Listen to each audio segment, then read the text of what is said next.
Hello అండి. ఈ location వచ్చి పలంనేరు బ్రిడ్జ్ దగ్గర ఉంటుందండి. మనకు కావాల్సిన ప్రతి ఒక్క వస్తువు ఇక్కడ మట్టితో తయారు చేయబడి ఉంటుందండి. ఇప్పుడు ఎండాకాలం కాబట్టి మనం ఫ్రిడ్జ్కి అలవాటు అయిపోయింది కదండి.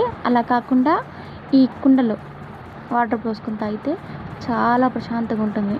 ఇక్కడ వంటకు కావాల్సినవి డెకరేట్ ఐటమ్స్, తర్వాత పిల్లలు ఆడుకునే వస్తువులు, పెళ్ళికి కావాల్సిన వస్తువులు ప్రతి ఒక్కటండి ఇక్కడ ఉన్నాయి. ఇది చాలా అంటే చాలా బాగుంటుంది. ఈ ఎండాకాలంలో మీరు కూడా ఒకసారి ట్రై చేయండి, బాగుంటుందండి. Thank you for watching.